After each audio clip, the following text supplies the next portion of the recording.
Hello legends and super legends. We're heading out. We're a little behind schedule here, so we're gonna have to boogie. But I hope you all get a chance to get some K's in. Paul's here. We gotta go hook up with Team RR. Team RR. So, let's do this, man. This camera is designed, it doesn't pick up a whole lot. It's dark because it's designed for high resolution. So the low light functionality is not that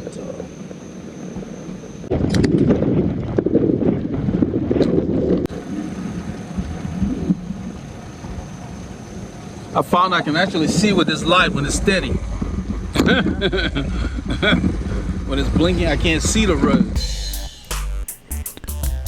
On this ride, Paul and I rode from Northampton, went up into the woodlands, picked up Team RR. There was a bit of a delay in the parking lot. It took us a while to get going. Somebody had mechanical. Once we got going, pace picked up, as you can see there on Fish Creek. We went into Hornier.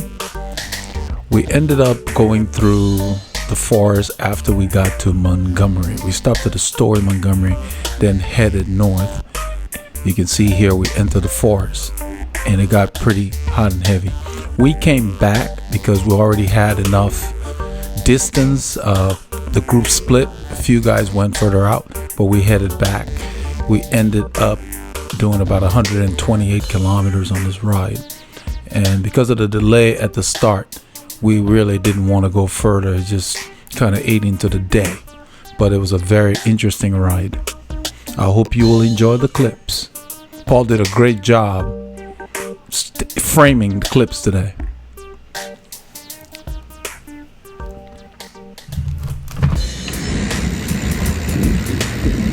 So here you see us rolling out. The time on the clip for this section for some reason was off by about 50 minutes, I guess, because we ended up leaving the lot right now at 7:50, but it says 6 a.m. So that's not 7:50, sorry, 6:50. So it should say 6:50, but it says 6 a.m. I'm not sure what happened to the clip. Had all kinds of technical issues this week with the verb edit software.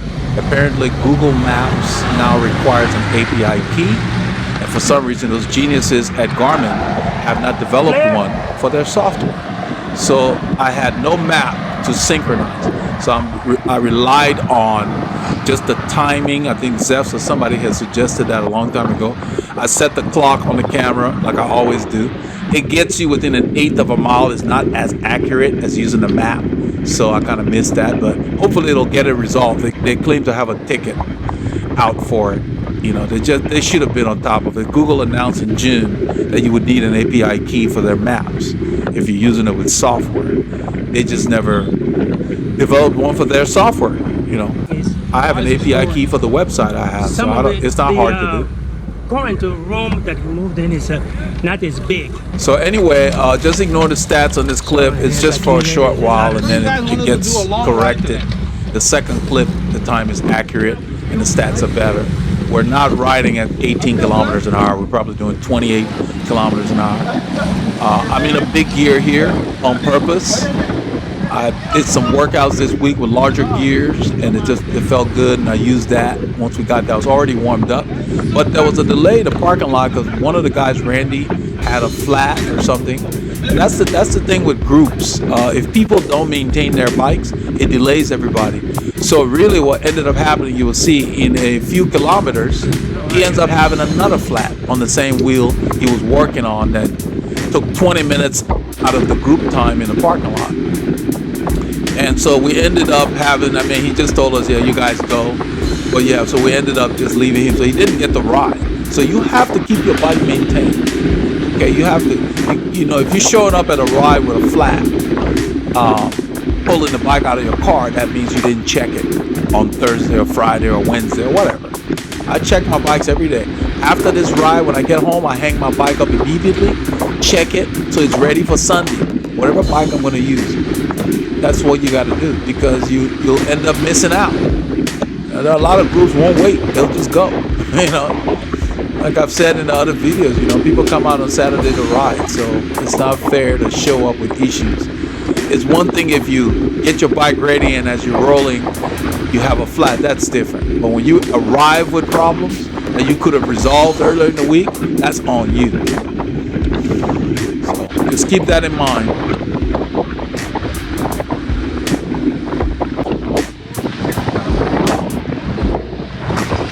We had a big group today. There are a lot of new faces. And as I mentioned in the video I made about avoiding bad groups, this group is very accommodating. So people look forward to coming out. You know, you're not going to get the same number of people every week because people come when it works for them. So you have an ebb and flow. That's the reason why you need to have the right culture in your group. So people look forward to coming to join you when they can. Because if you have the wrong kind of culture, people won't ever come join your group. Will just dwindle down. And you'll just get the same amount of individuals every week. So this group is large today. We turned here on Old Egypt Road, and in a kilometer or so, we're told that Randy has another flat. Apparently the tube had been pinched or something, maybe with the sidewall. We didn't get the specific detail. But we were ready to ride because even though it says 6:07 out there, it's actually almost 7 o'clock. So we're about 20 minutes behind schedule. The times, they changed the start time. I think they're going to do it next week. Daylight is coming an hour later than it used to. Like 6:42 before sunrise now. It used to be 5:50.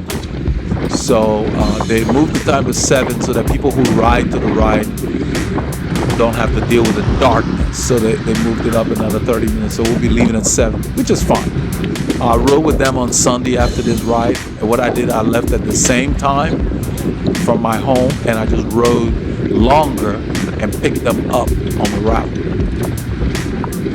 Because I've got a window in the morning to ride. I want to get as many kilometers in as I can on the weekends especially. That's what I did. So I didn't change my time. I just met them at a later time. And that's probably what we'll do. We'll just take a longer route to the start of the ride and still leave on time. So I want to get at least 4.5, 5 hours on Saturday and maybe 3.5, 4 hours on Sunday. That's when I can. So as we approach this light, I shortened it. I basically edited it because we stood here for a while. The light was kind of long. As we go across, the word comes ahead that there's a flat. And then Mark calls out to me because I'm at the front. I was feeling good this morning. So I got a new routine and I'm going to stick to it because my body seems to like it.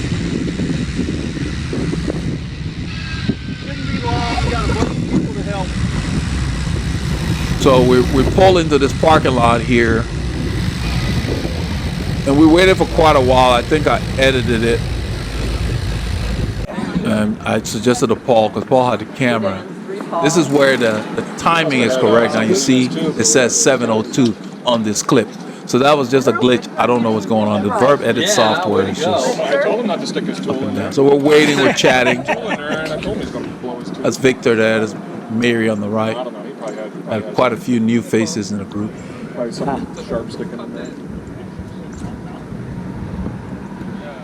I've got my orange bandana to match everything, but basically we got word that Randy said, you guys go ahead. I guess he was having too many problems with it.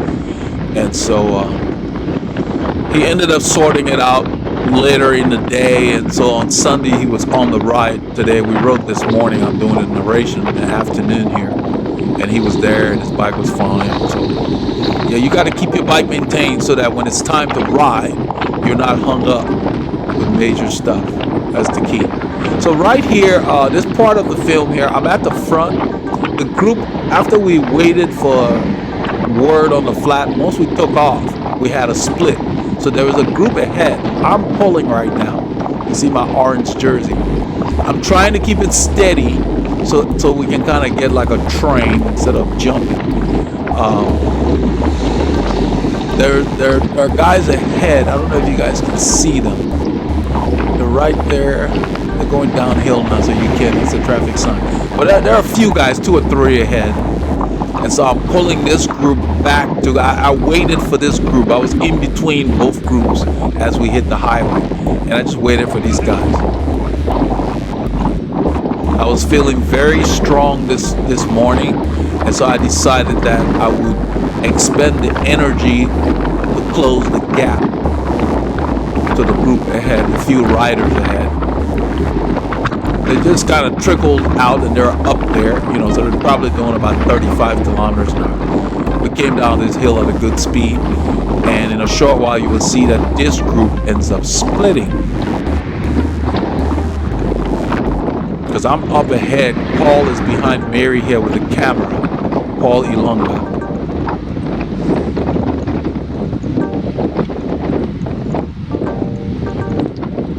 Paul H was here as well. I didn't see him much during the ride.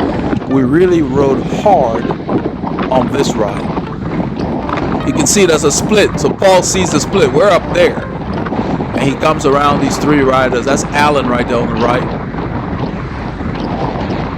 I met this guy, but I don't remember his name. I met so many people. There were like 3 or 4 new people.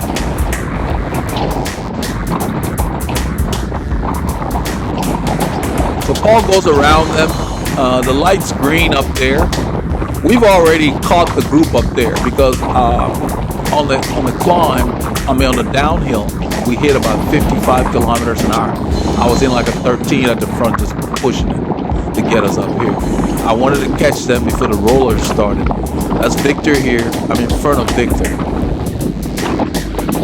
And those of you who watched the video about the comments about that guy, I think it's Node, the group he was with, that was the group Nazi, I'll call him. You can see Victor pulls to the left because he wants the wind to slow him down.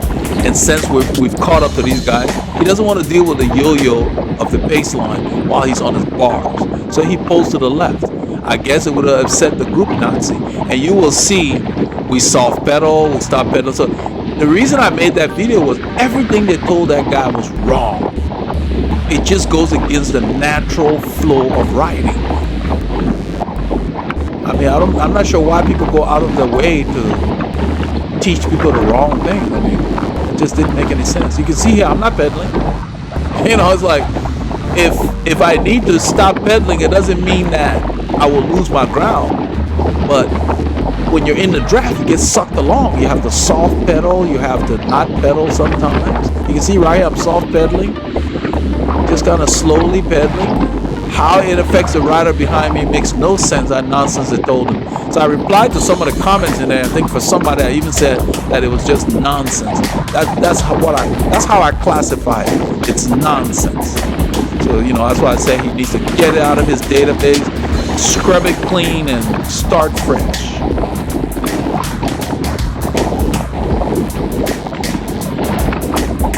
What you're seeing here is the norm for groups, whether you road racing or whatever.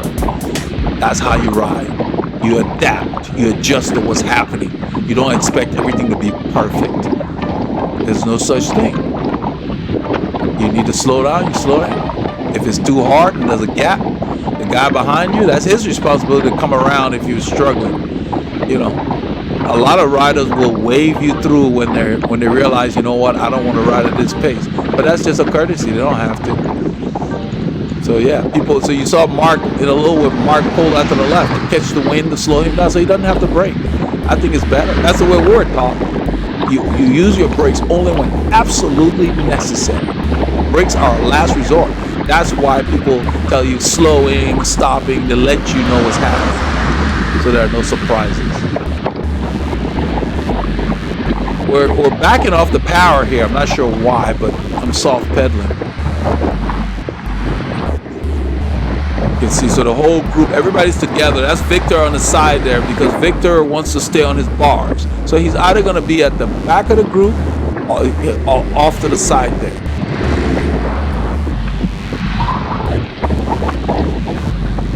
So now he's expending energy being off to the sides, but he's on his aero bars. So for him, it's more efficient.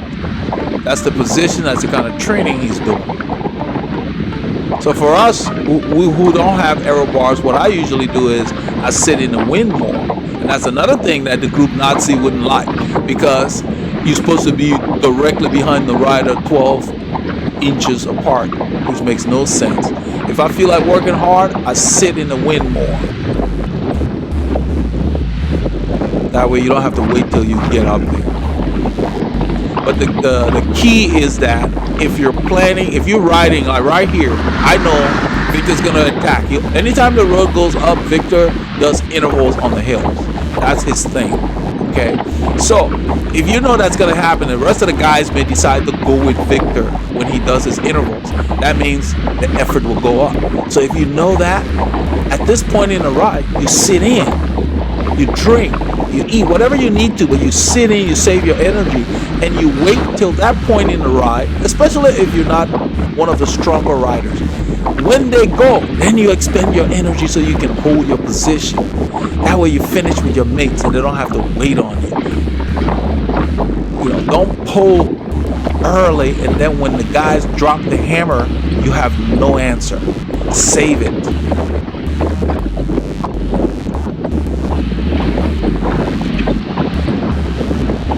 You know, especially even if you're a strong rider and you come out to the group one day and you're just not feeling good that day. The human body is different. You know you're not feeling great. You sit in. There's nothing wrong with that. You don't have to pull every week. Just sit in, spin. Let somebody else pull. That's the joy of riding in a group. You will still get a good workout. You will cover more ground because you're in the draft. And then you have the company. Plus, you know, you're safer generally because a group is more visible on the road. You know, I do maximum maybe 2 group rides. Since I've met these guys, I ride with them Saturday and then Sunday. That's it. That's all I need. During the week, I do my thing by myself. There are some workouts I prefer to do alone. When I come to the group, I don't really come to do a workout. I just come to get a hard effort in with whatever the group wants to do. I work on my work, what I call whatever I want to accomplish, I do that solo. And when I come to the group, I'm putting everything together that I've been working on. The group is great in the winter for doing like long rides. There is a tendency though, when you ride with people, they're still going to be pushing, especially down here. Our roads don't get closed because of snow. So people have a tendency to ride the same way all year. I don't do that. So you may notice in the winter, we just passed this rider here. He's not part of our group. We give him room and then we go around him. What I was saying is that in the winter, I will sit in more because I will be working on endurance. It doesn't mean I won't go with some efforts, but I won't ride as hard as I do this time of year in the summer. In the summer, I focus on speed. So I just wanted to point that out. You need to have your own plan. You can use the group to get you there. So what you do then is in the fall or winter, you want to back off. Sometimes you're probably just better off riding alone. But if you can find a group that is just not too fast, you just sit in the whole ride. Let other people pull. Keep your nose out of the wind, and you can stay in your zone 2, depending on the level of the group. So with this group, I can sit in the back, especially on the flat roads, and be in zone 2. You can see right now, I'm in zone 2. I'm at the top of zone 2, almost to tempo.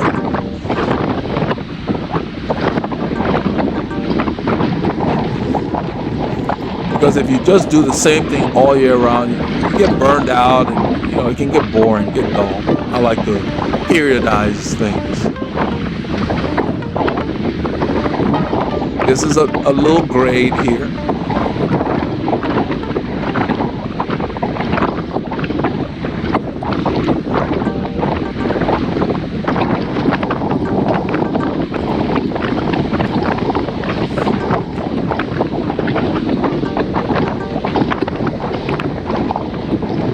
And even if you're feeling good and you're one of the stronger riders, resist the urge to go for every sprint or every KOM, whatever it is your group is doing.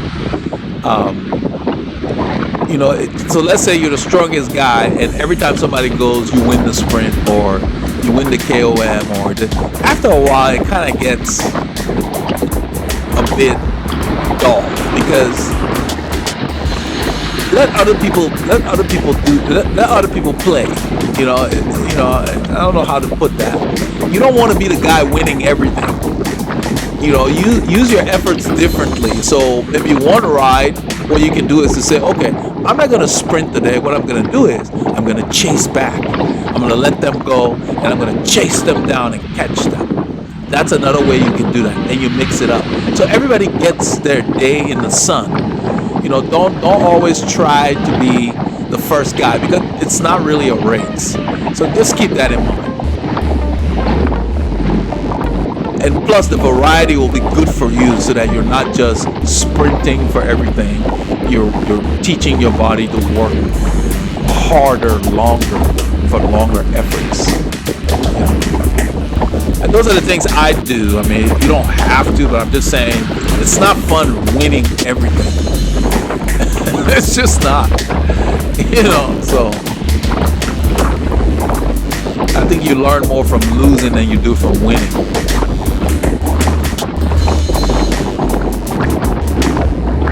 I accomplished more after a hard ride where I was close. You know, when I used to race, at a hard race where I was close, and let's say I was second or third on the podium, and I went over what I could have done differently, then the next time I tried that, and it was more rewarding seeing those changes kick in. But the reason I'm saying this is, if you know that there is somebody who is not, say, faster than you in a sprint, you're not going to learn, you're not going to improve competing against that person. You want to compete against someone who's either about your level in that event or faster. Then it will push you harder. So what you do is you find somebody who's strong, a strong time trialist, and then you try to say, okay, I'm not going to sprint against this guy. What I'm going to do is, since he's a strong time trialist, I'm going to attack, and then I'm going to try to stay away from him off the front, because you know he can drag you back. That's another thing. Just something I thought to throw into that.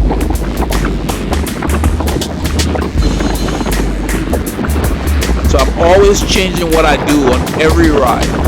I used to do that when we rode with UMC, same thing. I did something different all the time. That's Victor coming up. This is his thing. Every time the road goes up, he puts it in a gear, makes his leg hurt, he does his intervals. I had already decided in my mind I wasn't going with him today. So I'm just holding my position. He goes past the group. And so what you can do now, I was talking about variation. If I were at the front, I wouldn't jump on his wheel. What I would do is I would just increase the effort of the group a tad, so we can drag him back.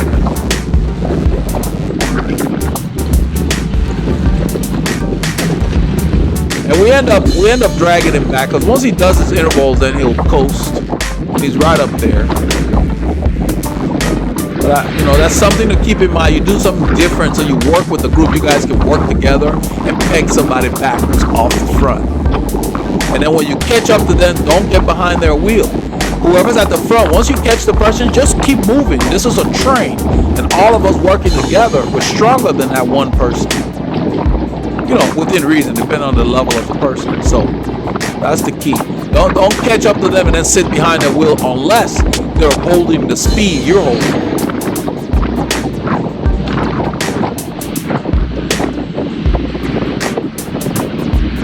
So in a little while we catch up to Victor here. We're going to turn left.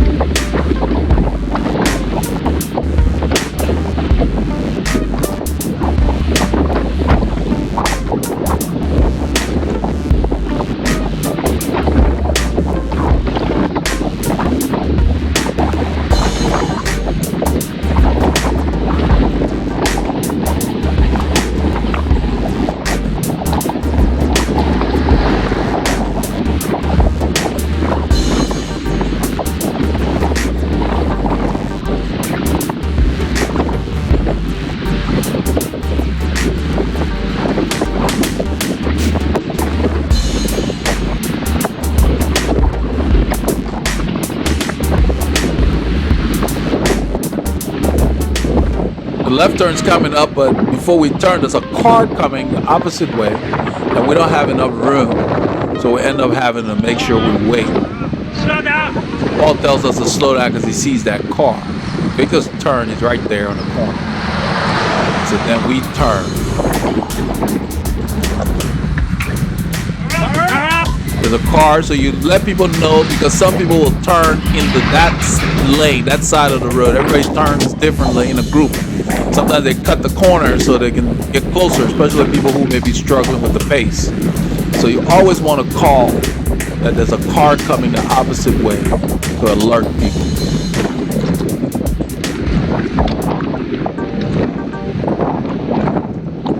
At this point here, we're going to be going up and down. I'm feeling really good. So I go ahead and just, in a little while, you will see me dancing on the pedals, and then going downhill, I go ahead and just tuck in. It takes me to the front. So right here, I'm just kind of dancing on the pedals. The bike feels really light today for some reason. And you see the downhill, and then there's a climb.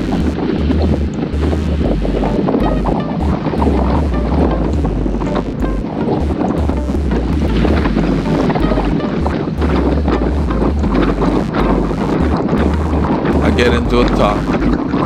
Nothing extreme. It's very stable. And you can see I gain speed. I'm 190 pounds. I just roll down. I tell Dan, get on. There's a car coming up there. But then Dan has other plans because he doesn't want to get on. That road goes up there, and he will kick when we get to it. So I settle into a rhythm here. So Dan goes by. I can kind of just, out of the corner of my eye, I can tell when someone's coming by. I just hold my line, stand up a little bit just to kind of stretch, change the way I'm riding. I'm not changing my speed. Just staying. There's someone on the left of Mark. You can see their shadow. I think it's Victor. But you see how I stood up and sat down in one motion? Those of you who can't do that, I have a video on the channel how to stand without stopping your pedaling. You need to practice that. That helps you not change your speed, and when you stand, the person behind you don't get your wheel going backwards. It's a slight incline, and then there's a corner up there.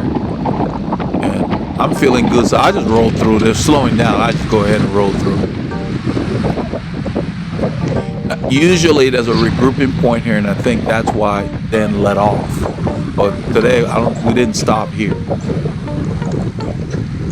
Clear. All right.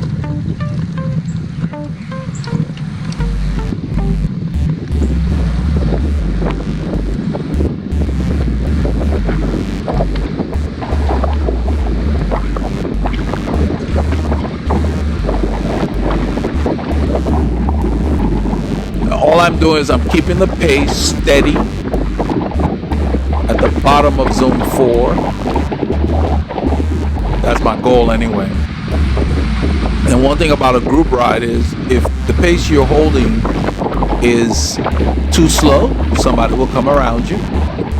If it's too hard, you will get a gap. You'll ride off from the group. Everybody's sitting, and that's Victor on the right. You can just see, just casually, we're using the lane. Victor stays over there because he wants to be on his bars, so he's not going to get in the pace line. And usually when we come to a hill, then he'll accelerate and do his interval up the hill from that position.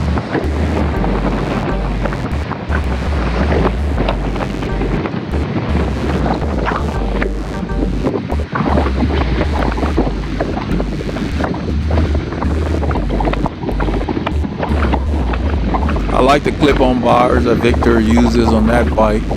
It's just, he clips it on and he's got like a couple of pads on the bars themselves. It's very, very comfortable. It's easy to attach. I used to use clip-ons when I would do time trials. And as soon as I was done, I took them off my bike. I don't like leaving them on my bike. Some debris on the right, Mark is pointing to. As I'm sitting at the front, as the road would go up, because this place is up and down, slight grades, I made sure I was in the proper gear to keep my rhythm the same. So don't hesitate to downshift if you need to. If the person behind you feels that you're going too slow and they come around, that's fine. But you don't need to labor in a gear because you're trying to force the pace. If you look at my body language, I am not forcing the pace. I'm just riding. And as the grade lessens, I shift up when I need to.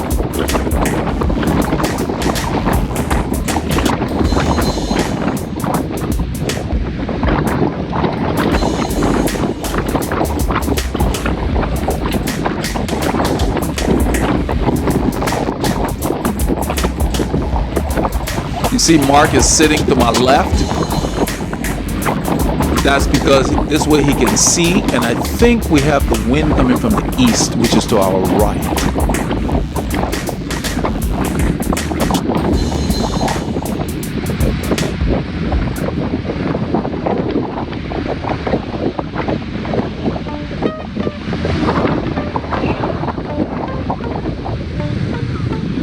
We're coming to a four-way stop sign. I'm checking since I'm the lead rider. I look right, I look left, and I wave everybody through. Come on. This guy was turning, but I let him know we're going, so he waited. That's why you saw me point my hand at him. So you got to make sure you make eye contact in those kind of situations. If you're not sure, you go ahead and stop. Yeah, we're good. Too much torque. So I resume here. Once I confirm that everybody made it through, we go ahead and resume. The whole point of riding in a group is to keep the pace up so you can cover more ground.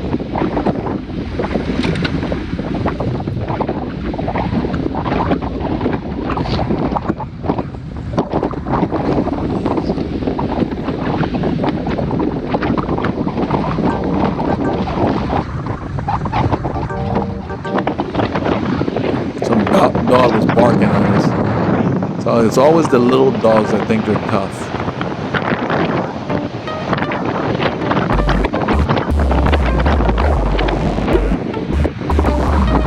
The road starts to go up here. Mark comes around. So I changed my pace to get on his wheel because nobody's on his wheel.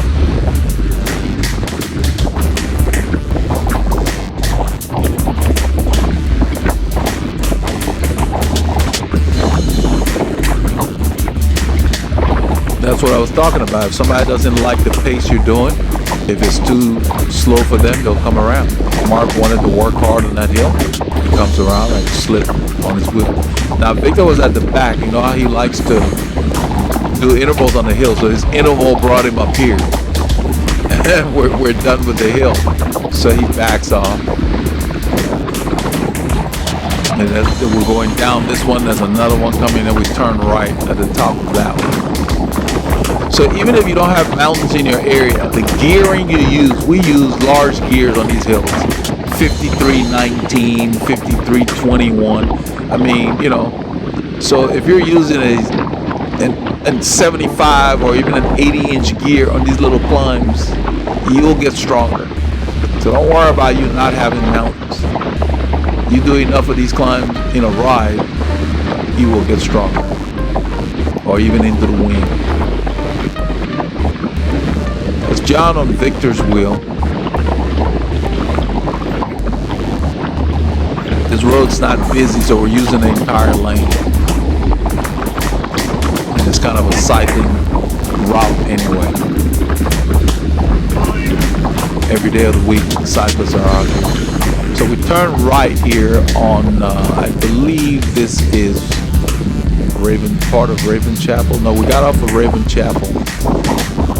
Not sure what the name of this road is, but this will take us to a road called Mill Route. Mill Route is a beautiful road with the trees growing over the road in a canopy.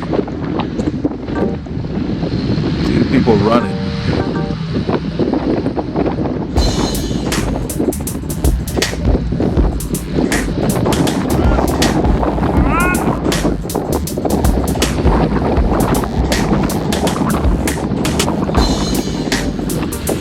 Sometimes people tend to get careless in groups, and so that's why we always call when a car is coming from the opposite direction, so people can stay on their side of the road, because sometimes people get a little too relaxed as they're in a group.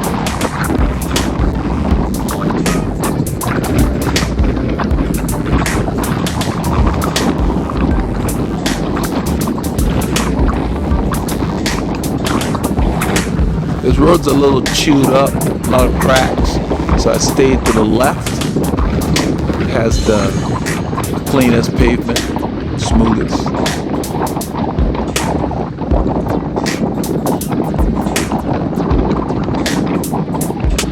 So if you follow somebody that picks a good line, you don't need the warnings or whatever, you just follow them. You follow their line.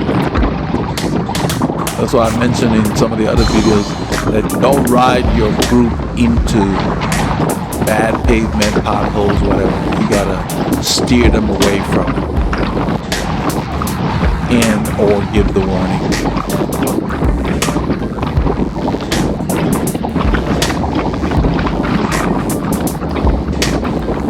That's the wind you're hearing that we're fighting the whole day. I have it dubbed down, but it sounds just like what we experienced. You can't really talk because people won't hear you very well unless they're right next to you.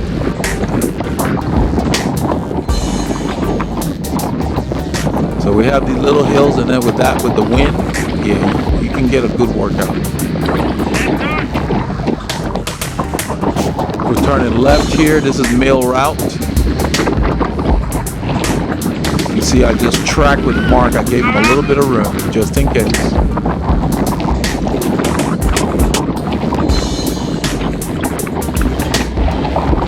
I always turn inside the rider in front of me. So if something were to happen, his momentum would take him to the side of the road. And if I'm inside, that means my path will be clear. Keep that in mind.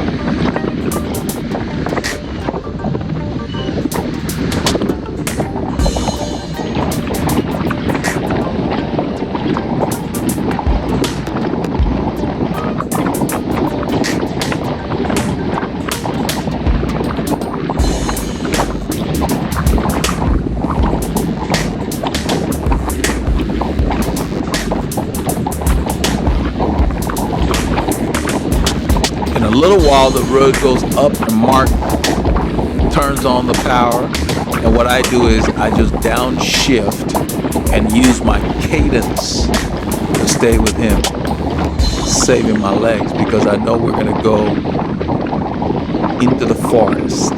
They had mentioned that we're going to go through the forest. The forest has a lot of climbs, so you always have to think about what's coming. Mark pulls off, and I resume. So now I've been sitting at the front for quite a while, because remember, since we turned back there, I was at the front, and then Mark took over for a little bit. So I've got that in my mind to make sure that I don't stay up here too long. We got a big group. There's plenty of other people to share the work.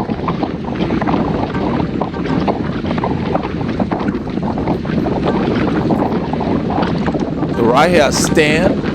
In a little bit I stand up right here just to change the way my muscles are being used.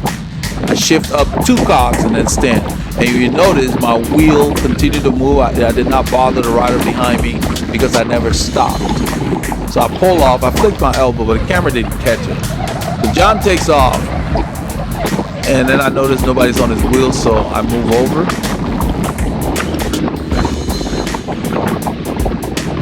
I decide to ride up to him, but I'm doing it gradually. I'm not going to expend too much energy. Victor comes by. That's Dan also. There's another guy named Dan, the guy I was talking about that had a fall a little over a year ago and injured his hip. So yeah, in no time we're back. So I'm not sure what John was doing, but if you're gonna pull the group, resist the urge to go off the front for a few yards. because you end up just expending a lot of energy, and it changes the speed of the group, so you don't have that consistency. But you know, nothing's wrong with what he did, but I'm just saying, if you're trying to keep your speed constant, you want to roll through and keep it steady. That's why you don't sit up at the front till you're dying. So when he went around, I had plenty. I could continue. That's why I'm still there. And what Paul is doing here is he's monitoring his effort. Remember, he's at least a couple of weeks behind. He was sick for like 3 weeks. Well, not sick for 3 weeks, sick for a week, but then he had to not do the group ride for a couple of weeks to build back up. And it takes a few weeks after you've been off. The rule of thumb is every week you're off theoretically takes about 3 weeks to get you back to that level you were at, especially if it was a high level. Alan comes by, he closes the gap. Everybody else is coming around. Paul's just staying there because he knows usually at the corner up there there's a regrouping. They end up stopping. I don't. I'm way up there. The stats you're seeing, we're up there. You see 44, we're flying 44 kilometers an hour. I'm way up there.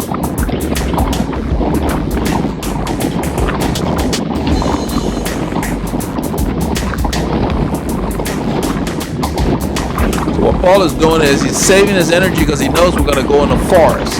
And the forest has a lot of climbs. Plus it's early in the ride. It's like, let's see, 7:47, so about an hour into the ride, almost an hour. This is not when you want to spend all your matches.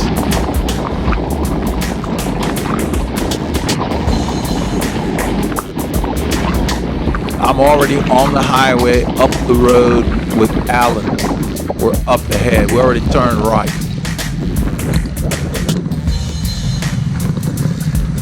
These guys stop here. I'm up there. So Paul turns and he proceeds to catch up to us. I went ahead and edited it for time because we were quite a bit up the road.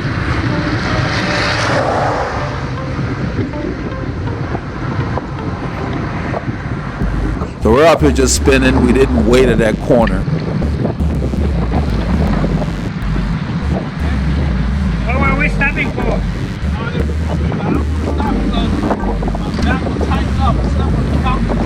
Yeah. The couches suck. Yeah. So when I'm riding, my back is great. I stop. Yeah. I just told Paul that I hurt my back sleeping on the couch funny somehow. Want to stop this?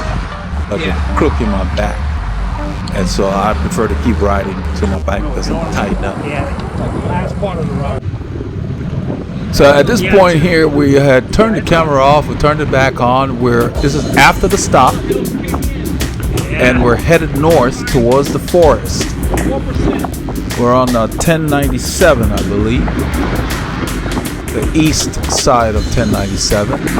And people always trickle out from the stops, so there's some riders up there. I think Mary's up there, and a few other riders. So I'm pulling the group here. Since we had just left the stop, we stopped at the store. I'm trying to do it gradually because we're stopped for probably 10 or 15 minutes at least.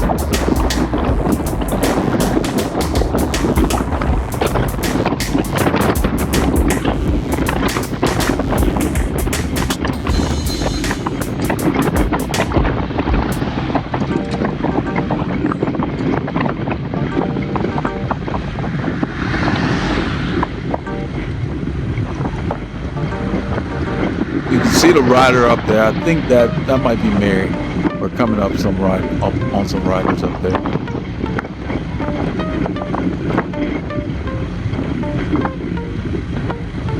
Or it might be Davis, I think. I'm just holding a steady rhythm. This road is up and down. This is a slight grade here. It may not register, but it's going up. And the wind's in our face. We got an easterly flow this weekend. The mornings were very nice.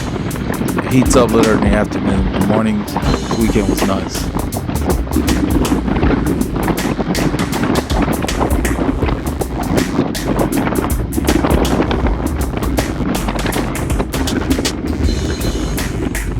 I move over into the main lane here next to this guardrail. When it's very close to the guardrail like that, I don't like to ride the shoulder. That's why I moved over, plus the speed had picked up. I'm just keeping the effort the same, up or down.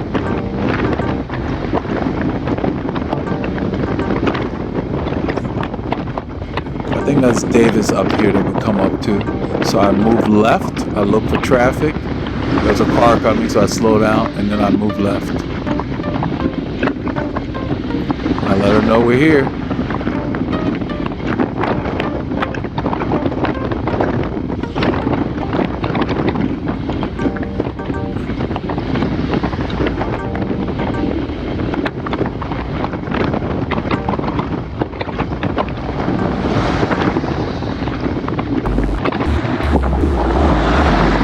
We're going over the lake right here. Lake Conroe, the tail end of it. I see another rider up there.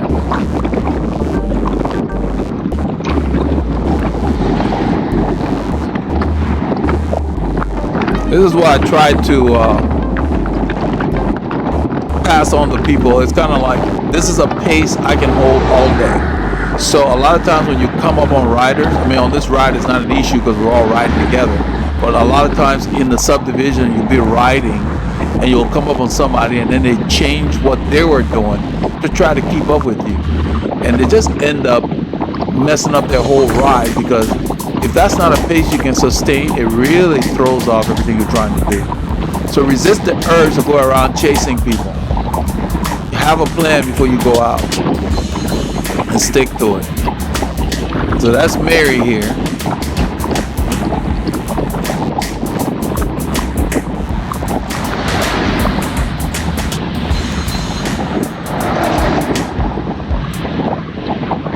I said something to her. The camera doesn't pick it up, but I said something to her like, you know, get on the train or something. Mary always says something as you go by.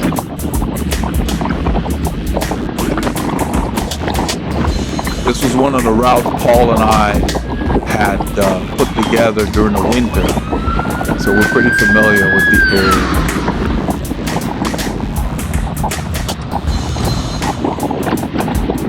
It was part of the RDBC Grand Fondo earlier in April. That's what brought us out here initially. I'm glad we started coming out here. Added some nice variety.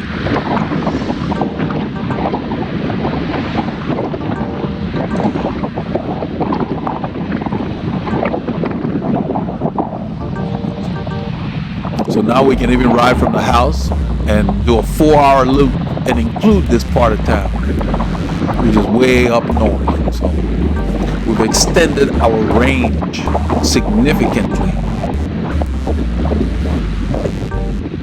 Added more variety.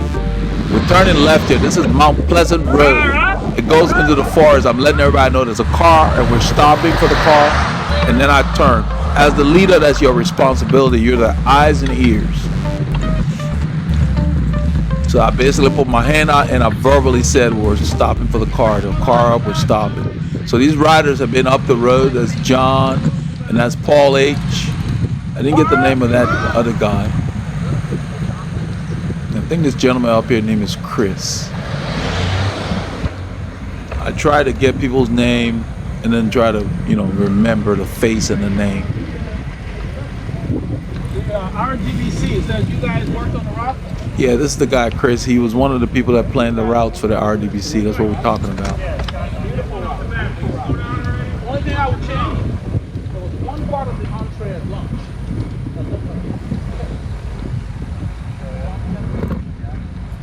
I told him the only thing I would change was the lunch. There was part of the lunch that kind of was sour.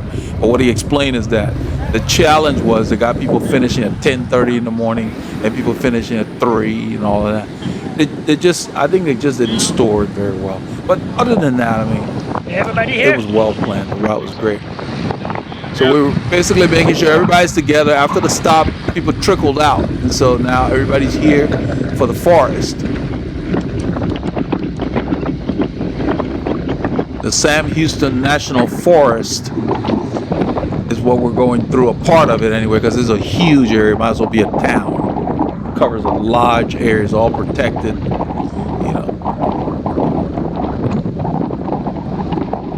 Road's quiet, got residential, and you know, it's not a whole lot. A few industrial offices, but nothing major.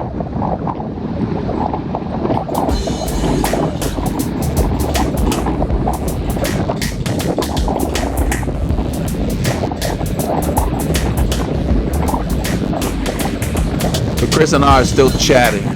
We're talking about the ride, and he was telling me about it. I told him, I said I really liked how the corners were marshaled, you know. And I think Mike is up in front. So Mike ended up finally catching up with us at the stop, because for some reason I read the group messages online. He had mentioned that he was going to be at the Kroger, but with everything going on with Randy's flat, we changed our route and somehow forgot to go by the Kroger. So he rode solo to the stop, and at the store is where he met us. So he's up there in a white jersey.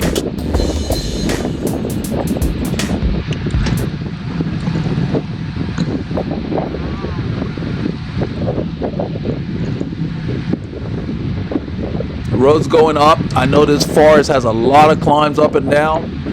And so what I'm doing is I'm keeping my cadence up for later.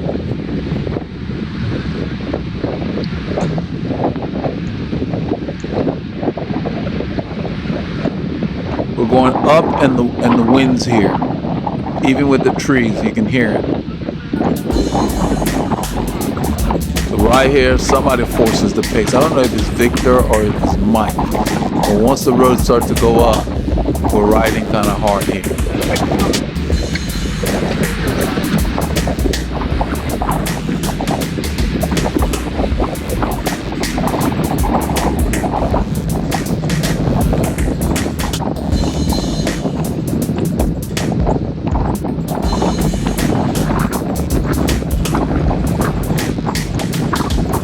So once you get a feel for your group, you should be aware of what they like to do, meaning where do they like to go fast, what do they like to go hard. Those are the areas you want to save your effort for. There's no point in you going hard when everybody else is chilling, because unless you got plenty left, when they decide to go hard, then you end up getting shelled out the back. You know, so make sure you save your matches for when they matter. So Mike's forcing the pace, Victor's pushing him.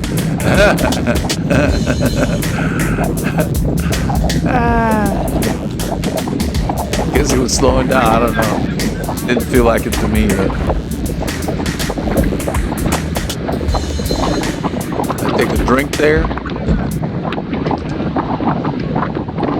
You notice I took a drink after the climb. It's a lot easier to do that.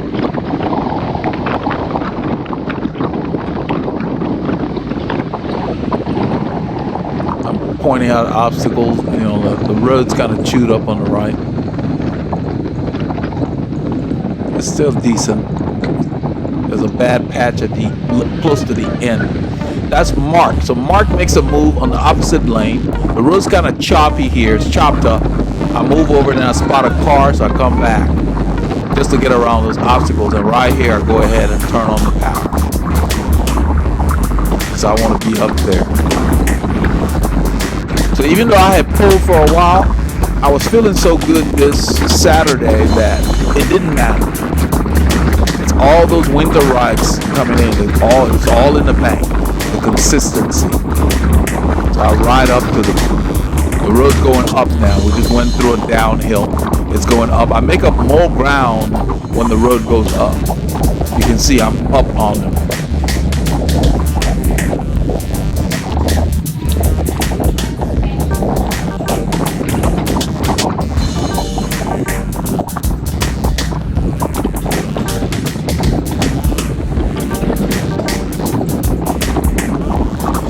after the hill, you can see there's a hiatus. This is when you can drink, keep your eyes open. There's another one coming. That's why I've been saving my legs, because I knew we're coming through this forest. Helps to know. Even if you don't know, don't go hard early in the ride. Don't give your all early in the ride. Wait till later. So Victor goes ahead and launches an attack. And I don't know the name of the guy on that side. Mike is bridging up. And that's Dan on the left. We'll call him Dan the man in the green, the lime green socks.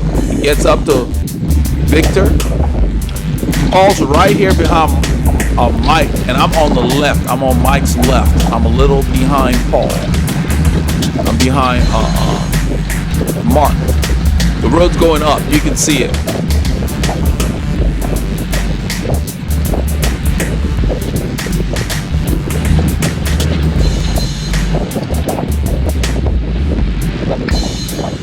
Our stats are not perfect this week because of the challenges I'm having with the Verb software. Hopefully they can resolve it before next weekend.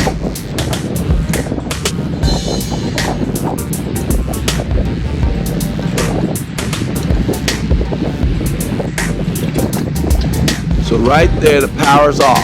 It's like a hiatus. You look at that, like my 0 RPMs. So it's kind of like we're going downhill here. So we've been attacking all these climbs, and if you're not conditioned, it can wear on you. This is another climb. It adds up.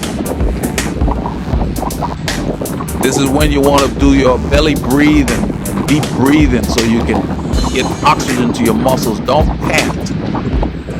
Deep breathing. We used to literally practice deep breathing exercises.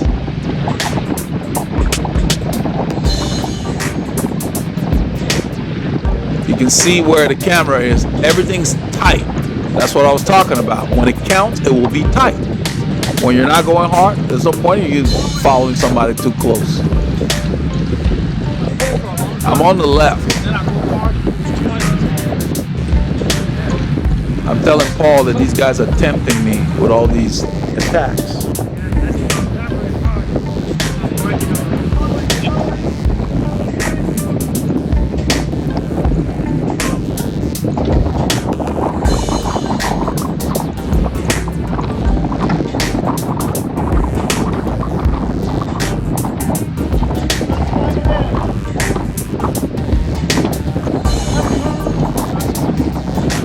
It's actually very cool in the forest on this ride. Even Alan made a comment after we got out of the forest. There's a section where the wind felt nice and cool.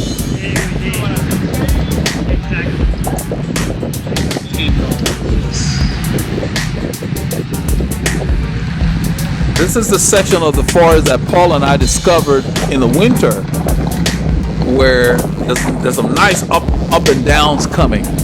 And it's the hardest point, I think, in this direction anyway.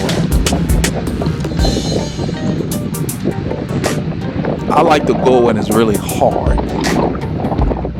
There's 2 climbs back to back pretty much.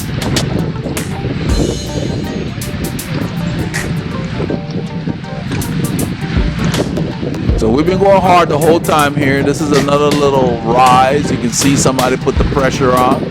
I'm right there.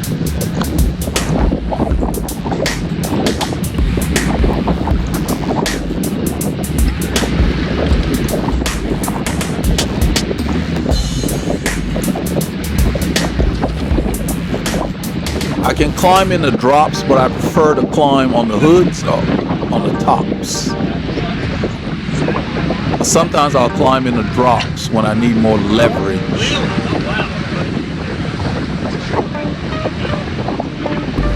So we've hit like 3 or 4 climbs pretty hard, and then I notice everybody's coasting. And I decide I'm gonna launch my attack. Boom! Pop left, pop to the right, I take a look behind to see who's coming. Nobody's coming, I kick it more. Then I go across the road, I'm avoiding those bumps, and I just continue the effort. I'm gone. So then I drop my effort a little bit when I sit. If you watch my heart rate, because there's another climb coming. Victor chases. I'm off the road. Victor's still chasing. I dropped my effort about a feet there. I'm watching it, and I want him to kind of come up. It's not a whole lot of fun being off the front by yourself. I think right about the second climb, I think he's there. And then I slip on his wheel right there. I slip behind his wheel, and we go ahead and start working. Looks like John's having a mechanical on the left there. You all right? I don't know the name of the guy in the orange helmet. I think he just kind of latched onto the groupers who are out here. That's Paul H. there.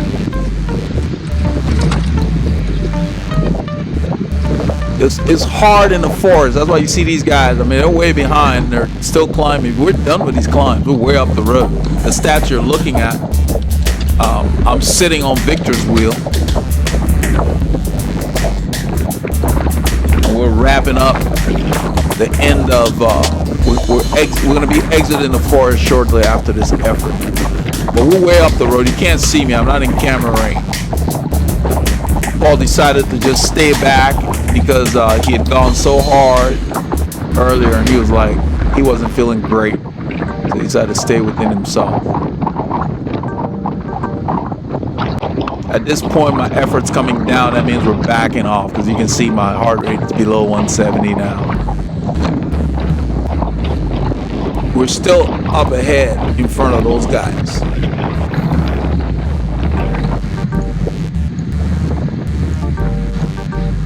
It was a hard effort, and it was a long effort.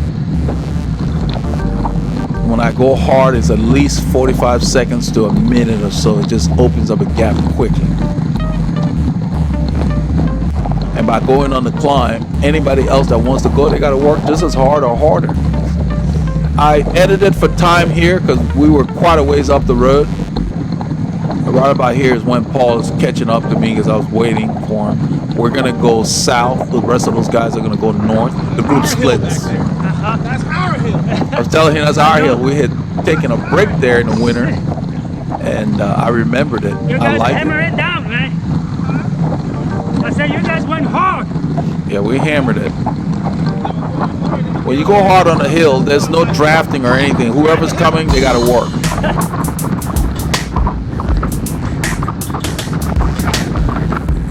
And we had been climbing the whole time we hit the forest. So when I went, you know, it's like, man, that's a matter of what you got left.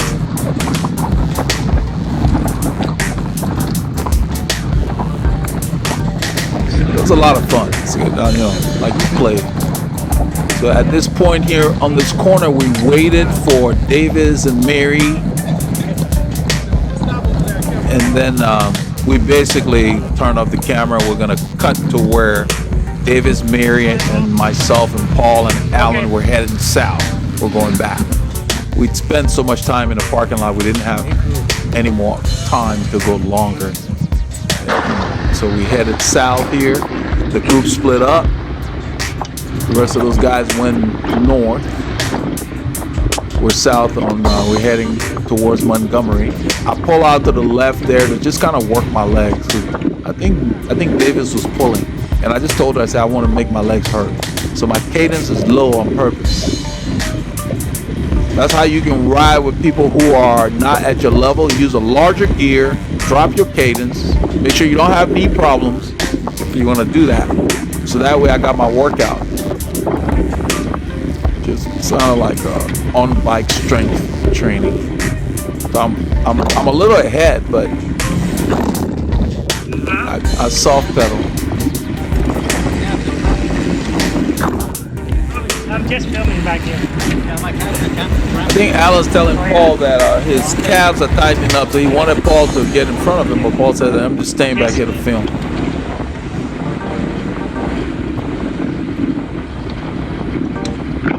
This was like 600 and something meters of climbing for us. That's a lot.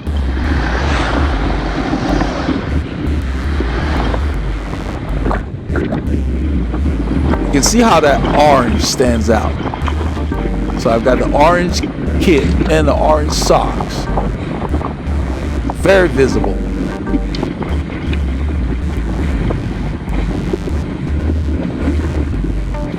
So I had been soft pedaling so they catch up. So we're all riding back together. On this ride, Mary ended up with a flat. So we sorted that out. And then I suggested to her that because she had a cut on the tire, so we used the boot that I had. I suggested that she get 23s because her tires were kind of narrow. And on the day after Sunday, she had 23s on. It just looked really good for her size. 23s, man, she might as well. They'll probably feel like 32 because, you know, she's not big, but she's gonna enjoy the comfort of those tires. Plus, they roll faster.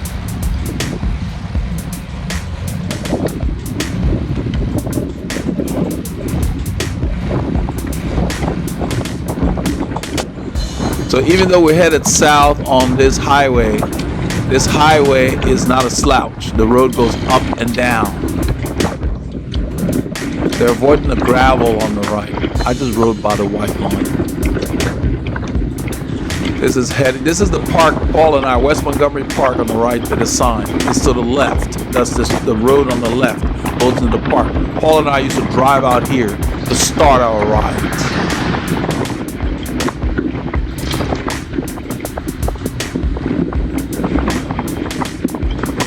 So all I'm doing is trying to keep us together. You know, when the road goes up, we can put out more force than the ladies. So usually there's a gap, and then, you know, we can get back together. I mean, you know, certain reasonable climbs they can handle. But we kept an eye out for them, and so that's how come we found out that when Mary had a flat, we rode back to them. That was later. It's not on film. Around here, Mary comes to the front and says she wants to take a pull. Okay, cool. I never turned down a draft. Those little, the white line, you see those little ridges? When you go over them, you feel them. Yeah, Alan's cramping back there, so he's left a little bit of room to kind of sort it out, probably. But, you know, he's fine. He said his calves were cramping. Jose Santiago had requested that I do a video about how to handle cramps on the bike. And I answered his question on the channel, but I'm gonna move that up. Just do a short video on that.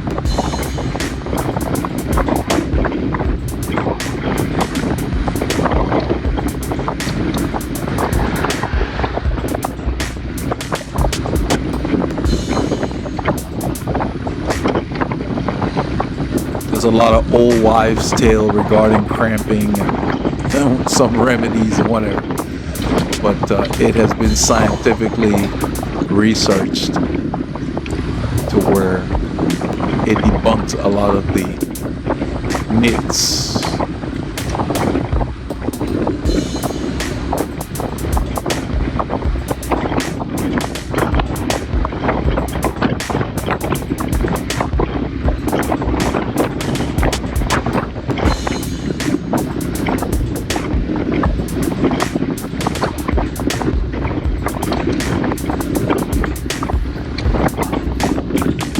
You guys can see how tight my pockets are.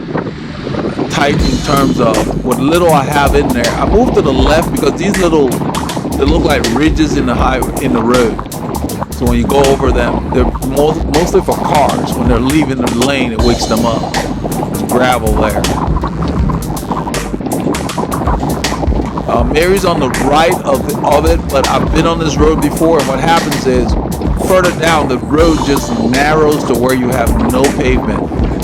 So I know she's going to run into that. If you notice, I'm still behind her, leaving enough room when she needs to come over. But I stay on this side and there. Because you see how the road ends? That's it. And then all you got are those ridges, so we use the road. We're coming into town, the shoulder narrows. You think it would be the other way around. I'm sure there's a reason. another one of the many hills near downtown Montgomery.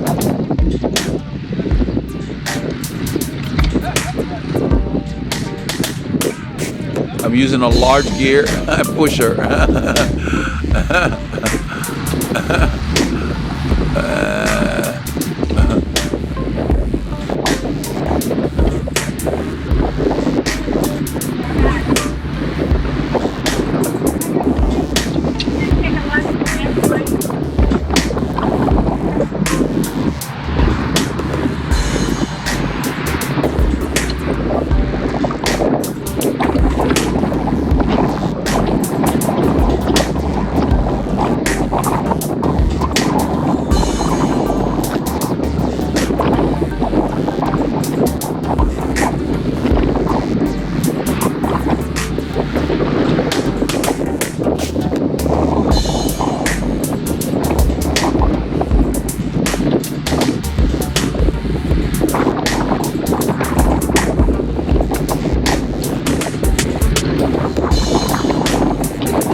We're turning left here on a heavily cycled route called Lone Star Parkway, and it has a bunch of rollers as well.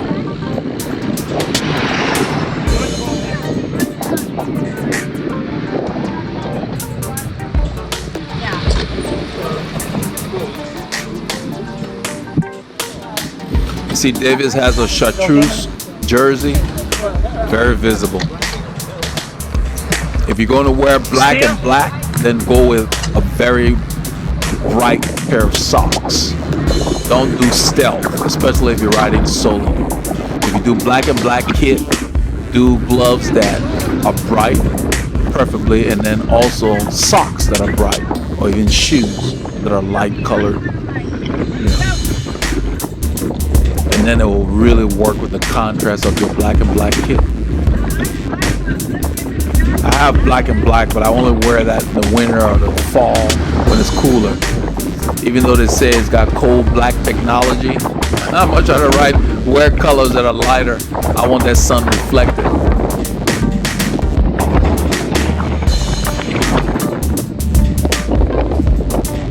We got a few cars behind us. They're just waiting to see when it's clear to pass. Once we get over this bridge, that's John up the road. He was with these ladies. He had ridden off from them.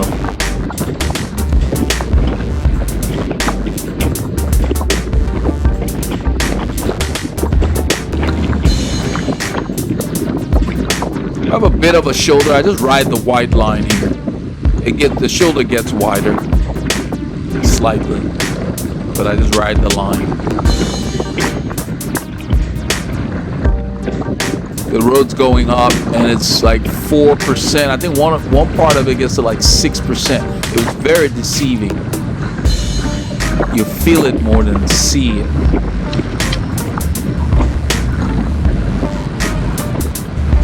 Because our stats are off, it's not going to show up timely. My driver was very patient, waited to pass. The road's not busy. But you can see beautiful rolling terrain.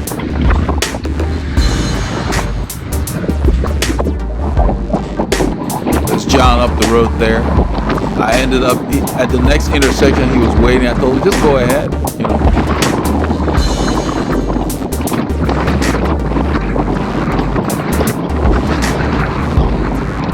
To this part of the ride, what we're trying to do is just keep the group together and ride in with the ladies. That's all I'm trying to do. I get plenty of chances to go fast.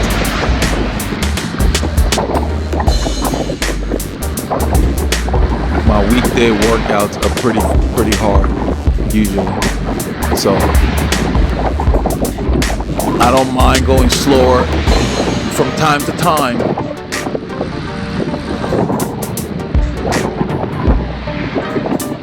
But by keeping it steady, everybody can get a rhythm. It's hard to get a rhythm behind another rider who may be using a different cadence or a different gearing. You know, this is where John is waiting, and I tell him, Yeah, go ahead. Don't wait. This driver's turning right. So I'll let everybody know. And then I'll let the driver know. I'll let the driver know to go. So I could see him. I could see him through the window. I could see his face in a mirror. He was waiting to see what we would do. That's how you handle that. They're turning right and you're behind, let them go.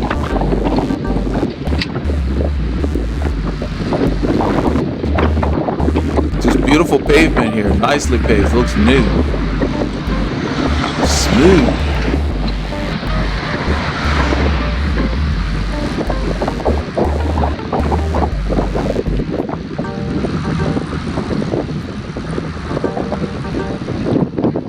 So your entire ride does not have to be at breakneck speed.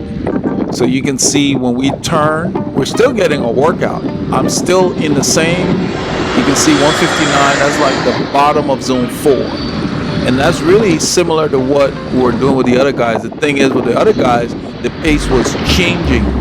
You know, even though my heart rate didn't get up there because, you know, the heart rate needs time. But those quick accelerations, especially when the road goes up, it takes a lot of muscle power. And, you know, women don't have the muscle mass we have generally. And then the levels of where these ladies are, they don't want to push that hard. There are some women that can ride like that, you know, and we've ridden with some of them. But you kind of have to know who you're riding with and what you're trying to do. And all we're trying to do here is get back together. So by me sitting up there long, I'm getting my workout. And you saw Alan in the back, he left a gap, so he was getting his workout. He wasn't drafting Paul very closely.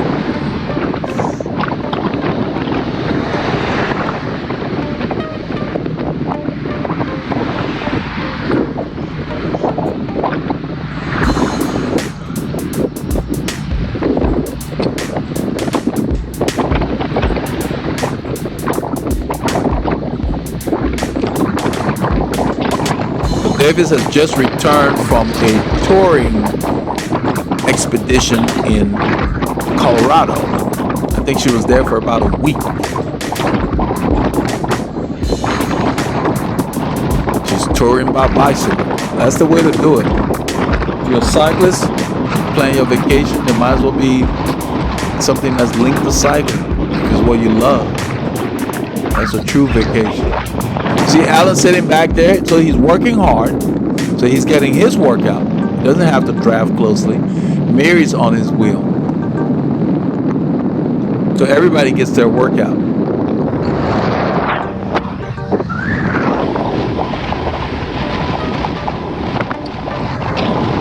This is slightly downhill. It says -0. I think it's a little more than that.